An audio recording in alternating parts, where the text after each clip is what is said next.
Hi students, hope everyone is fine and safe. It gives me immense pleasure to welcome you all to my new video, and today's video is about another interesting concept in the subject short range wireless communication. We're going to see fundamentals of UROOF technologies.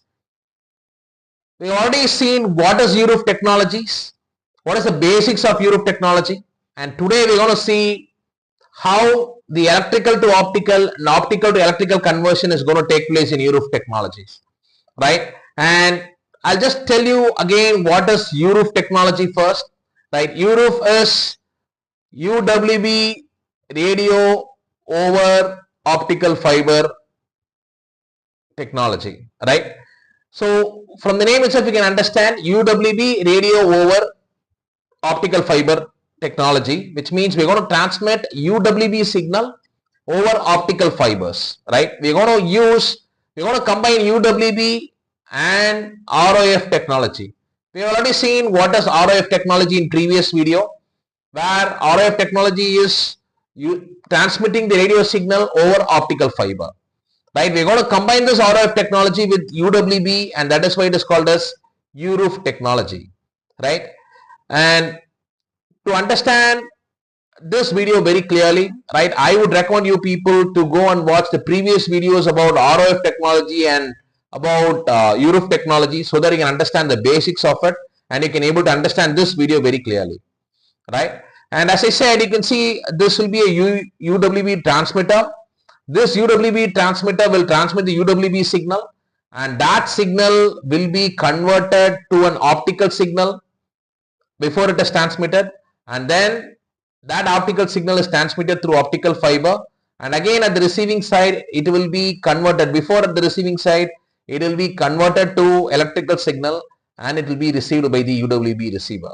So the transmitter and receiver will be UWB. It will transmit UWB signal and receive the UWB signal, but the transmission will happen in the optical version of it, right? And today in this video we will see how this conversion is going to take place, how the optical to electrical and electrical to optical conversion takes place, right? When we say UROOF technology, the basic is the optical communication, because we're going to transmit the UWB signal over the optical fiber.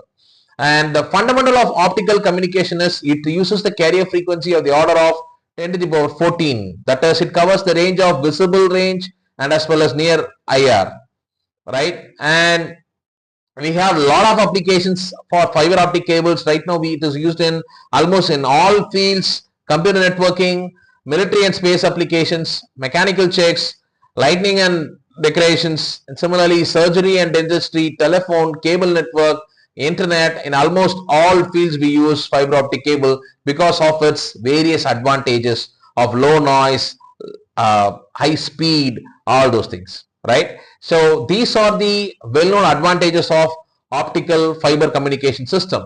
Whereas as I said, optical fiber communication carries a frequency of 10 to the power 14 in the visible range or near infrared region, right? And the advantages includes low loss transmitted power.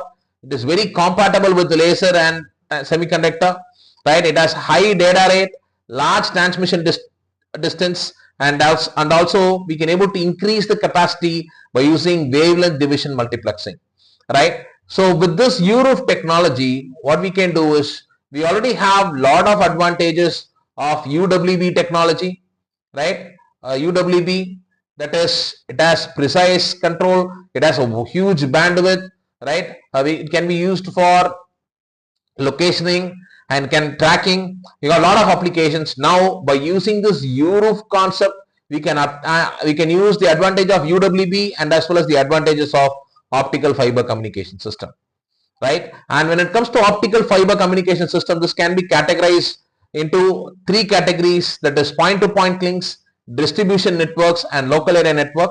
Point to point is where you will have a direct link between the transmitter and receiver, and distribution networks, it will be a distributed network where you will not have any point to point connection. And local area network, you know, it will be a locally inside a building or inside a particular area, right? And these categories can be classified into two, that is long haul application and as well as short haul application. What is long haul application? It can cover up to greater than 1000 kilometers, whereas short haul communication, short haul application can be up greater than up to 10 kilometers, right? And this UROOF concept works in short haul application, right? Whereas you can see long haul application, long haul telecommunication systems transmit optical signal over large distance of more than 1000 kilometers, right? And it can be obtained by using optical amplifiers, whereas short haul communication, that is mostly preferred for UROOF concept, where it is used for intra-city and local traffic, right? And it is less than 10 kilometers. And the information transmitted by the optical communication system contains series of electrical, analog or digital signal, and it is very important that we need to convert the RF signal, the UWB signal, into an optical signal and optical to electric signal. So this UWB, that is UROOF technology, the novel technology, transmission of UWB signal by using optical carrier propagating through an optical fiber. We need optical fiber, optical converter and optical to electrical converter, right? All these basic things we have already seen, like what is UROOF technology, how it works, but now we'll see how the electrical to optical and optical to electrical conversion takes place, right? When it comes to electrical and optical conversion, we can use laser diodes, and also for optical to electrical conversion we can use photodetectors, right? And the conversion from RF to optical, right? In order to convey an analog signal, that is whenever we need to transmit analog signal over the optical fiber, we need to superimpose the analog signal over the optical carrier, right? And for that modulation we have two different methods of modulation, which we call as intensity modulation. That is, one thing is direct modulation, another one is external modulation. What is direct modulation? Direct modulation is using vertical cavity surface emission lasers directly and then modulating it, right? And this is a very promising technique where it can able to achieve systems below 10 gigahertz, right? But there will be low cost and efficient coupling with opticals can be obtained. And there is another technique which is external modulation. From the name itself you can understand, we can use an external modulator for modulation. That is, we will combine an inflometer and a modulator. But very recently right now we have the combined integrated electronic absorption, that is Mark-Zehnder inflometer, right, or electro absorption modulators, where both things are integrated. So external modulation is where we will use an external modulator to perform the modulation, whereas direct modulation you will use direct laser device to perform the modulation, right? And most predominantly for converting the RF signal, that the UWB signal, to optical signal, we use vertical cavity surface emitting laser, right? We will see the complete working of vertical cavity surface emitting laser in a separate video, but right now you understand what is the working of a vertical cavity surface emitting laser. It is categorized for high performance, cost effective laser, right? And it is used for on-off digital optical communication system, whereas for analog system the performance will be little lower when compared to the digital systems, right? And now we will see how the optical signal is converted to an RF signal, right? So the performance, that is the optical link speed, is mainly determined by the performance of modulation and demodulation process in the transmitter and receiving side, and also the signal distortions. If you use analog signal, then there will be a large signal distortions, because we will not be able to process the analog signal. That is, reamplification, reshaping, retiming cannot be done like digital signal, right? So definitely for analog signal there will be a signal distortions, and in order to overcome that we need higher linear link to prevent the signal distortions, right? And the conversion from the optical signal to electrical signal can be achieved using photodetectors. You know what is photodetectors, right?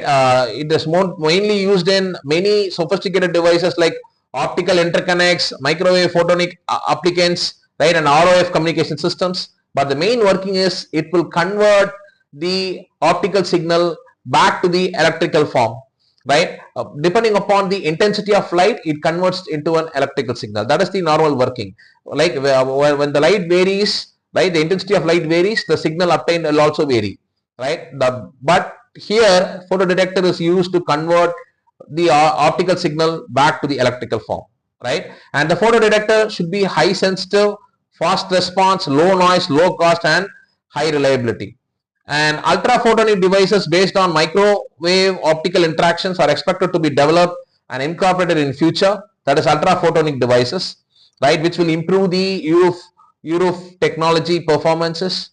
And when it converts the optical to the RF conversion, optical to electrical conversion, as I said, we use photodetectors, but these photodetectors you have varieties of photodetectors. That is, high speed photodetectors are used in optic communication, wireless communication systems, detection and conversion of electrical signals. And you can see these are the high speed photodetectors: pin photodetector, avalanche photodetectors, Scotty photodetectors, resonant cavity enhanced photodetectors, waveguide photodetectors, traveling wave photodetectors, elastic mass distribution photodetectors. You have wide variety of photodetectors, and also for converting from electrical to optical, you have lot of laser devices as well, right? And optically controlled micro devices includes, like, it has amplifiers, oscillators, and optoelectric mixers as well, right? And today what we have seen is, we have seen the fundamentals of UROOF technology. What is UROOF technology, right? How the conversion of optical to electrical and electrical to optical is done in UROOF technology, right? I believe this video will be very useful for you. Thank you, my dear students.